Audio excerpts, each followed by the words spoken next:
Welcome back, everybody, to the Denver Dzogchen podcast. I'm here, Joe Wagner, and today we're going to talk about another episode of the activities of Denver Dzogchen. We've done this before, and as you know, we're always up to weird, cool stuff that keeps us psyched and on the Dharma path.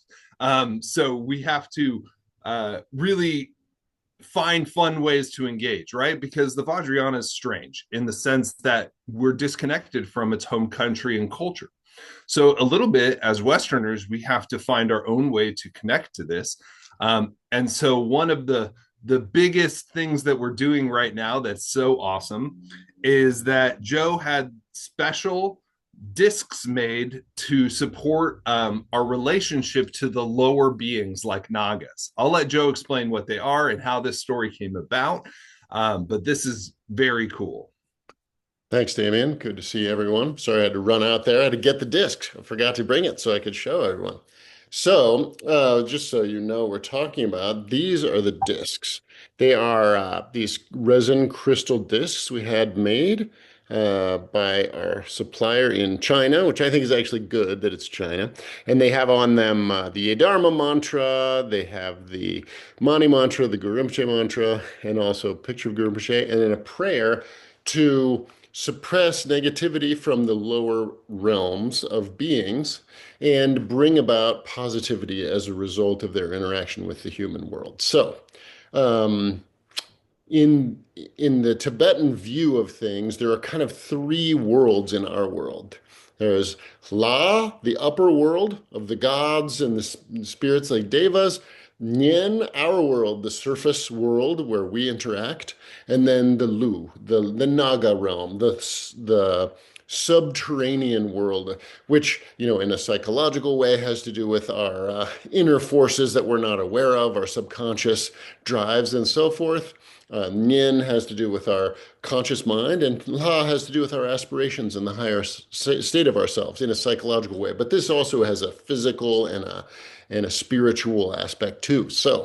In the Tibetan view, we make song offering, burnt offering for the La. That's like upward moving. We do it in the morning. It has to do with supporting the gods and the deities and the protectors and so forth. And we can talk about song another time, but that's how we make offerings. On this world, the primary sort of all activities that we do have to do with this, but the monument, so to speak, that represents the Nyen is the stupa. And then that's like for suppressing negativity in our world and bringing about positivity, acting as an example, as a blessing, as a radiation of power. All these things have to do with stupas, which we've talked about before. And we have that stupa project. Since we're talking about activity of Denver Dzogchen, we've got about 2,000 little stupas all over the world. And you can see the map at yedharma.com, which will probably be in the notes here. And you can see even in Antarctica we have this. And I just put one in France recently, and we've got them all over the world. And that is a continuing project. Yedharma.com is how you learn about that and can order the stupas if you want to be part of it. Don't forget on the moon. And we got one on the moon. We did talk about that with the ring cell of Lama Norsuk, and pretty amazing. Thanks to Nova, our friend Nova, we got that on the moon, which is pretty cool. So not only in our world, I love our stuff. It's cool. So I give a little story about how the discs came about. A friend of mine who is Croatian, but lives in Austria. He's a ski professional there. He wrote me and sent me a picture of a sphere, a crystal sphere that had some stuff carved in it that was a terma of Ratnalingpa as an offering to the Nagas. And he said, "Can you help me get these?" Those were not possible to get. That's a separate organization's project. It's very cool. But it got the wheels turning in my mind. And as a result of that, we reached out to some people in China and eventually connected with the people who make those spheres. The woman is extremely cool, a Buddhist practitioner, and also born in the town of Wu Taishan, believe it or not, which is the earthly home of the Bodhisattva, the primary Bodhisattva of Chinese Buddhism, Manjushri, and my personal favorite Bodhisattva, and a place I've been a couple times, Wu Taishan, amazing, amazing place. We should have a podcast about Wu Tai because it's a magical place that is not that hard to get to, and Anyway, side thing. So just that connection happened, and we ended up having these little discs made, which are very beautiful, and they act as perfect skipping stones. So you can put them in water, which is where they go. They go in flowing water like rivers and streams. They go in bodies of water like lakes and ponds, and they go in oceans and seas as well. And what this is going to do, which our aspiration is to do, is because of the power of Guru Rinpoche in our world and his mantra, and the Mani mantra, which brings compassion to all, and the Ye Dharma, Dharani, which is the condensation of all the teachings of the Buddha. All these things together and our own blessing, which we're performing on these things, and the spreading out of them, it will suppress these unconscious urges in humans, as well as their manifestation in our world, which are the Lu, the Nagas, which can sometimes be beneficial and sometimes not so beneficial for our world. And they also get very pissed off when we do things like pollution and stuff, all this chaos in the world. Where is it really coming from?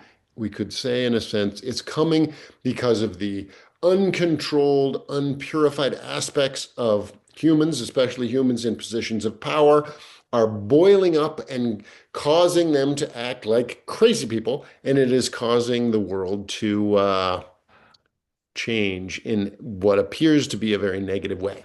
We are not political here. We are not saying that you have to believe these same things, but I think it is undeniable that the situation in the world today is full of chaos. And it is our hope that in our minor way, these little discs will be able to spread some peace, bring about some purification of these unconscious urges, which are mostly about me, mine, anti-you. This is the most basic, fundamental, lowest chakra kind of energies, and bring that energy up into a higher and more conscious way where we can purify it and deal with it in a healthy way in our world. That's the goal of this little project. Yeah, it reminds me of I did some training in shamanism, and in shamanism they have the same three worlds, right? Like the lower world, usually you have a world tree, and you can kind of like go down below it in your visionary experience to deal with these difficult energies. And it also connects to the four activities, right? Of pacification, enriching, magnetizing, and destroying. And I think it's helpful and useful for our listeners to know that what we always try to do is first you try to pacify.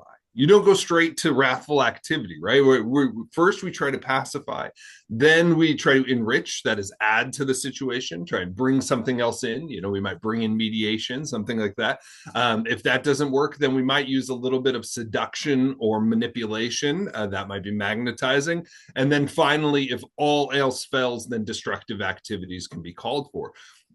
For myself, I found it very helpful to think about this in this progressive sense in my life, because we all tend to jump to the end, right? When we get uncomfortable, like if you're in a relationship that's difficult, you try to pacify it and that doesn't work, but you didn't bring anything else in. Maybe you could have brought in a therapist, or maybe you could have brought in Oh, a new kind of situation, or brought in a new job, or brought in something to enrich the situation, or try to really work with it in a little more intense way of trying to make it work before you just terminate it, right? Because we tend to get discomfort and then we terminate things. This is a common I know in myself experience, that I would just leap from the beginning to the end. So I just wanted to share that, because I thought that that's a helpful thing in what we're doing here. Even though they're sometimes called like suppressive, we're really trying to pacify these energies in the world that are upset and harmed by,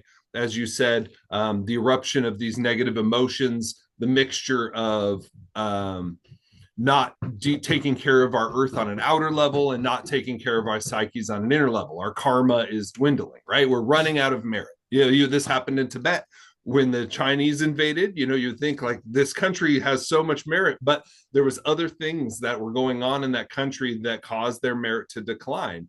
And I think it's quite obvious we're going through a similar thing, even on a world level now, but especially in America, that our karma and merit is dwindling. So doing these activities, and we'll talk more about how to build our merit in the next episode, so pay attention for that one. But thinking about not such a hard delineation between inner and outer.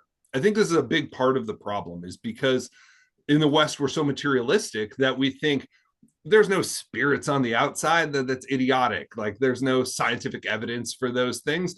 And then we just think of like our emotions as mine, and they don't affect anybody else, and they're not connected to anybody else. These two views are extreme and both wrong, right?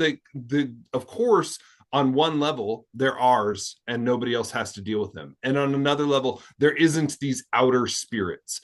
But if you look at the world more like a continuum of outer and inner, the way the shamanic view, and also the view in Buddhism, that what we do on the inside affects the outside, and what we do on the outside affects the inside. And these methods that we do, these activities we can do, are benefiting us on an inner level, benefiting the world on an outer level, and bringing those two together, which I think is some, or if not a huge part of why we're in the situation we're in. We've been caught up too much in these negative emotions and not taking the outer world seriously enough. We're not like respecting it on a basic level, causing all of these problems. I think well said, beautifully said. Yeah, I think it is very important for us to recognize as practitioners, as just as people, that there isn't this hard line between inner world and outer world. And you can see that you go to a party, right? And there's 10 people at the party, and one person is having an extremely hard time, is super upset. All of a sudden the whole party's upset. It's just you can't separate from it, you know?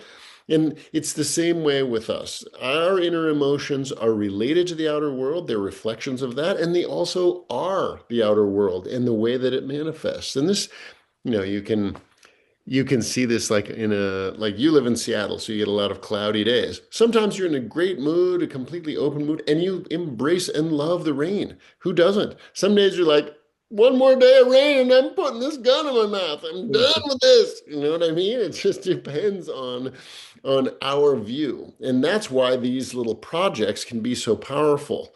It isn't because we believe there's magic in these discs and they're going to like talk to the Nagas, who are spirits of snakes that live in lakes. I mean, maybe that does exist in some way. And I think seeing it that way has some value. It certainly makes the world more interesting. And I've had my personal experience with Nagas. It makes me think that they do exist on some level. But that is not the point. The point is, by ordering this disc, putting a little bit of our own energy in it, which costs money, they're not free. And then we take them to a water place and we bless them ourselves and we think, may this benefit me, may this benefit the beings in the lake, and may it benefit all beings. And may the situation be more calm. Just like you said, pacification, increase, magnetizing, and then subjugation, not murder everyone, which is my own response sometimes to these intense situations. And immediately fists up, like in Canada, right? Or elbows up, that's what they say, right? It doesn't have to be that way. We as practitioners, again, just like we talked about in the last episode, we need a little gap there. It's in that space that the Dharma can take place. So when we're getting these, or the stupas, or our own projects, and we're placing them in nature, and we are making a connection with the beings, whatever they are, of that place, and the beings, such, so to speak, that are our uncontrolled inner forces, then we are being practitioners. We are becoming whole. The whole deal of Dzogchen is wholeness. It's wholeness that we have lost somehow and regaining, just as the Gunther book is called, Wholeness Lost and Regained. In the same way, the whole practice is about that. And doing external things, because we live in a materialistic world, we have a materialistic view, can have real power. We just put the very first one of these in a lake just west of here. It felt extremely good. It is non-polluting. It'll be there as long as the lake isn't dredged. It brings benefit to me. I feel happy. The lake feels happy. And everybody else who knows about it feels happy. Party. This is awesome. Same experience with you, right? You put one in just yesterday. You were the second one. Pretty amazing. Yeah. And I'll share something that's been so profound for me. Anybody who's done any college knows the term like suspend your disbelief. This is something I think is so important for Dharma practitioners. You don't need to know whether they're spirits or not, but just suspend your disbelief and do this. And what it's done for me was that as I started to interact with the world as if there are spirits everywhere, doing song offering every morning, doing different Naga pujas, doing the Sur offering in the evening, is that I've started to feel love towards inanimate things, which is the freaking point, right? We want to be experiencing love towards everything all the time. But if we think the world just rocks, then we're not going to feel love. But if we see everything is imbued with spirits and beings and entities, then we can feel love towards everything. And this is really important when it comes to dying in this sort of thing. We want whatever shows up in our vision as we go through that process, for our immediate reaction to be love, not fear, not aggression, not any of those things. And so by doing these acts of generosity and working with nature, we're training ourselves to see our physical experience with love all the time. And that's magic. I'll tell you what, that is magic. It really is. You're absolutely right. Because the more love we feel, the more love beings around us have. It's actually communicable. You know, it's communicable even in a sub-vocal way, just by how you are. Even if you make your face like this, if you're still full of love, it still works. It's amazing. And this is all about that, you know. Thank you for sharing about that. The more there is no separation between outer and inner. Our vision of the world, which is our only way, we see it, we hear it, we touch it, that is ours. That belongs to us. And that is entirely dependent upon our karma. But the great message of Buddhism is that your karma is under your control to some degree. It still has to be purified, still has to be worked with, but it isn't some external force going to destroy you. It's you. Karma manifests as your immediate momentary thought to thought, right? That's what Garchen Rinpoche always says. And when we do something like place a stupa or make offerings or do a song or even just make a simple mandala offering before we eat, we're connecting our inner experience with our outer experience, which is really our inner experience manifesting as outer. And we're bringing love and blessings to that sphere. And the wider we do that, the better practitioners we are, right? Garib Dorje, the founder of human Dzogchen lineage, according to the tradition, said the mind of Buddhas is like the open sky. The mind of a sentient being is like a pinprick through a leather bag. And we are trying to expand that. Expand that. And when we do these things, that's the interaction, right? Whether it's putting stupas on the moon, which actually happened, in case people are wondering, that is true. There is a small stupa on the moon with a ring cell in it right now.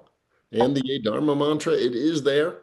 Super cool. Next time you look at the moon, you'll be like, whoa, wait a minute. I think pretty neat. Or it's looking at the Dharma map and thinking, wow, individual people went to these places and they put these stupas or these Naga discs or whatever. Whenever we do these things, we are blessing the world because the world is our world. It's our vision, our karmic vision, right? The Damien I know is only my Damien. Nobody else has this personal Damien, right? His wife has a different Damien. His mom has a different Damien. All his friends and students have different Damiens, but I have my own personal Damien. And when I bring benefit to Damien or whoever it is, my world, then my world is uplifted. And that is the whole secret of the Vajrayana, pure perception. And it's the secret of our little group's activity as well. We hope you will participate.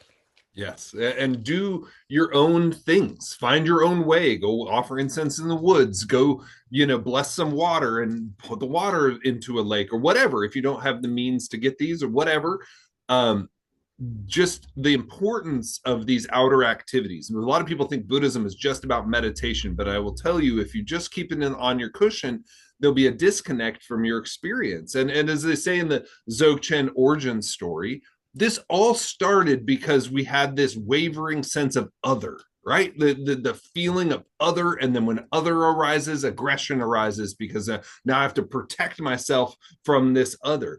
But by, as you said, through love, we connect to, like Trungpa Rinpoche said, he defined merit as connection to the sacred. And in another way of saying that, connection to love, right? We're creating the habit of connecting to love instead of our usual habit of connecting to dualism, to separation. And so we're like reattaching ourselves to the world through love, through the light rays as a yidam practice, through the smoke offering, through the smoke, through this little disc. It's like a tendril of love, literally. Like, you know, I love the word tendril and how it sounds like tentacle, right? Because it's sort of like that, right? We have this thing that's connected to our heart that we now are putting all over the world. And as the more beings that do that, you can't tell me that won't have an effect on uplifting everything. There's no question. I mean, it's 100%. not something that one has to like do analysis about. You just have to pay even the slightest bit of attention.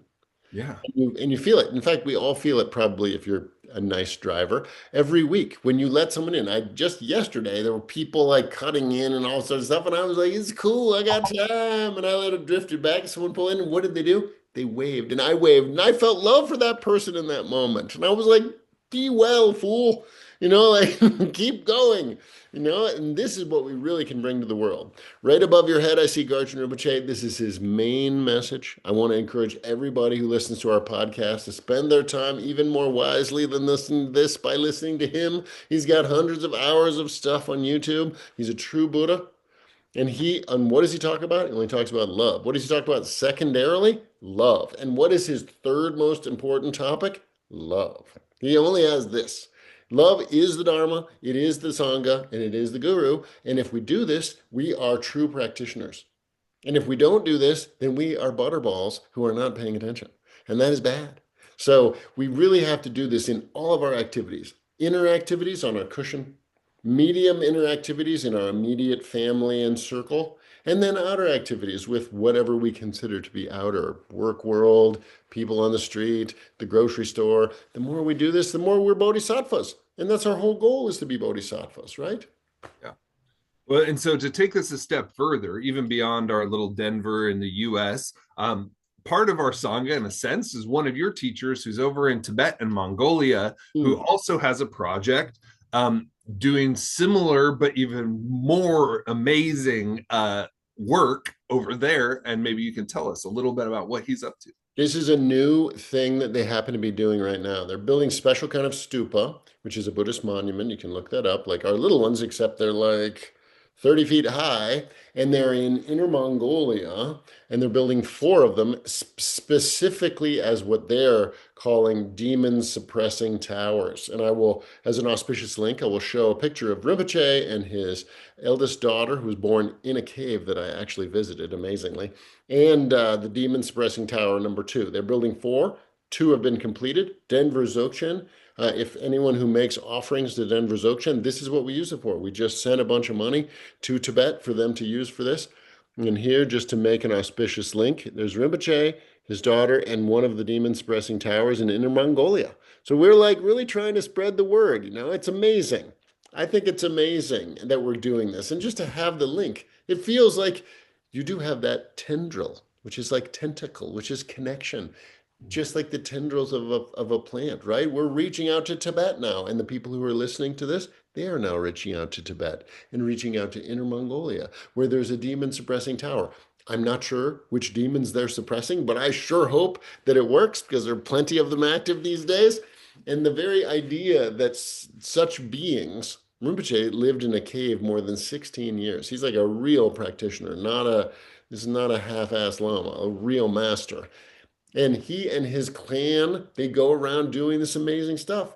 And that's so great. It just makes me feel like full of happiness. I feel like jumping up and down on a certain level that such things are occurring in our world. There's lots of negatives, but there are also lots of positives. And we have to manage to see both. Otherwise, we're too black and white. And I think it's so helpful to people to remember too, that even when we get into so-called wrathful activity or demon suppression, that is love times 10. That is not less love. That is more intense love. Vajrakalaya or Yamantaka have more love than Shenrezi. Their intensity is an expression of don't hurt yourself. Stop stop the pain, stop the frustration, stop the harm. So when we suppress the demons of hatred and grasping and ignorance, and we suppress all of this difficulty in the world, it's not out of aggression. It's not there's real easy to think that some of these activities we're doing, oh, it's now anger's okay, right? Now we're using, but that's not what we're doing. We're using more intense love. We're using the most sharp, vivid love to overcome. That's the love suppresses the demons. You're I want to exactly make right. that So clear. one way to look at it is kind of like uh, an overactive river. It could, it bursts the banks, it destroys a village. But if we build a correct kind of dam and redirect that water, we can use it to turn a wheel and make electricity, right? It's the same water, it's the same pressure. In the same way, this kind of like I see over your shoulder, Dorje Trullo, he's one of the most wrathful forms of Guru Padmasambhava. It is not that Dorje Trullo is really pissed. It's just a different uh, articulation of this same energy of bodhicitta and love. Same exact thing. Thanks for bringing that up. Yeah, and I think that when we're doing all of these activities, just realizing that they're just different kinds of love, that's the essential point. This love mixed with awareness, right? Like this is the whole of the Dharma. And but I don't know about you, but I find like just sitting and doing love and awareness is extremely boring. We need things to do to keep ourselves busy, right? It's Because we are just like busy beings, Of like course. we It's just talked like about. being awake and being asleep, right? We Yeah. need both. If you only are awake, you start to go crazy. If you're only asleep, then what the hell? You're in a coma. You need both, right? In the same way, we need to sit on our cushions in formal practice. That's why they call it practice. Then when you get up, then you live the Dharma. That's what regular life is. That's where you put it into activity. Yeah. Well, and that's it. Like Vajrayana just gives us all of these toys, whether we're doing chud practice or whether we're doing soak offerings or whether we're doing, so it makes it way more fun. And I find the blessings are massive. So this is like, for people who have a hard time getting on their cushion, like Joe's saying, it's so important to spend time on your cushion. And the more, the better. But if to whatever extent you can't bring yourself to do that, like we talked about in our last episode, we're driven by a constant restlessness and fear. We can channel that restlessness and fear into these kind of activities. We can go for a walk and plant a disc in a lake. We can go burn some incense in the backyard. We can circumambulate a statue. We can use that restless energy to generate merit. And so we can feel because there's a real danger when we feel like I'm supposed to be doing this, but I don't want to. Then we get into this conflict relationship with the Dharma, which is the worst thing we could do, really, like creating a negative feeling about it. So all of these amazing methods of the Vajrayana and Tibetan Buddhism are ways to not feel that way, to have a good time. And we have all these fun activities as part of our Sangha, and it really does make the Dharma fun. I will tell you that my engagement with the Dharma and my time on the cushion have all increased massively since the more of these activities I've gotten involved in, because it's generating the merit, which we'll talk about next time. But I want you to know that you don't have to, if you're not ready, if you can only sit for 20-15 minutes and then you can't do more, no problem, but go do some of these other activities. They'll really serve you and really help. Beautiful. Yeah. Well, thank you so much for watching. I appreciate all of you. This show is another Dharma activity of Denver Dzogchen. These things that we're doing just to keep ourselves engaged, even if nobody really watches it. It's okay. We're doing it for us because it helps inspire us and keep us on the path. And if you find it interesting and helpful too, do us a favor and like, share, and subscribe. That works big for the algorithm so that other people can also find it. Thank you for watching. And as I said, next time we'll be back to talk about many, many different ways to cultivate positive karma and build your merit. Because as we've said, we have some of these activities that we're doing in our group, but there's also a lot of things you can do every day to really cultivate merit. So look for that episode next time, and we'll see you then.